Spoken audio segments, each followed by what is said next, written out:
అటువంటి మనిషికి ఏదో ఇంట్లో ఫోటో పెట్టి దానికాడ ఇట్లా ఫోటో ఇట్లా ఉంటుంది ఆ దండ, అది కూడా పెద్దగా సర్క్యులేట్ చేయరు మళ్ళీ వాళ్ళు, ఎందుకు ఎక్కువ ప్రచారం జరగొద్దని. చాలా రకరకాల అవమానాలు జరుగుతూ ఉన్నాయి మన మహనీయులకు కూడా. ఈ అవమానాలు ఎన్నైనా సరే ఇంకా భరించి తెలంగాణ రాష్ట్రంలో బీసీ రాజ్య సాధనే లక్ష్యంగా ముందుకు పోతాం.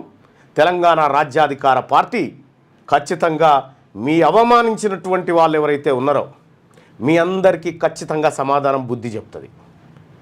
ఇవాళ తెలంగాణ విముక్తికి ప్రత్యేక రాష్ట్ర సాధనకు అవిరాల కృషి చేసిన అలుపెరగని పోరాట యోధుడు ఉద్యమజీవి కీర్తిశేషులు కొండా లక్ష్మణ్ బాపూజీ గారి జయంతి సందర్భంగా మహనీయునికి ఇవే మా నివాళులు. ఇవాళ బీసీ ప్రజలారా, మన కొండా లక్ష్మణ్ బాపూజీ వాట్సాప్ డీపీ పెట్టుకోండి. ఇవాళ వాట్సాప్ డీపీ పెట్టుకోండి.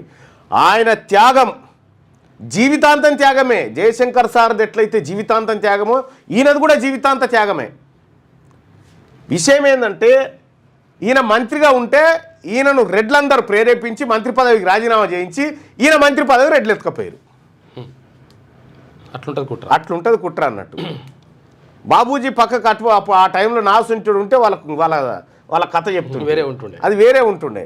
కానీ ఇగో ఈ రకమైనటువంటి అవమానాలకు ఇవాళకి కూడా రాష్ట్ర ప్రభుత్వం ప్రయత్నం చేస్తూనే ఉంది. అగ్రవర్ణ ప్రభుత్వం, రెడ్డి రేవంత్ ప్రభుత్వం చేస్తున్నటువంటి దుర్మార్గం. ఇవాళ ఈ కార్యక్రమానికి హాజరైతాడో కేవలం ఇంటికాడ ఒక ఫోటో పెట్టి ఇట్లా అంటాడు చూడరాదురి. అదే జైపాల్ రెడ్డి అయితే ఇది లోకమంతా పండుగ అన్నట్టుగా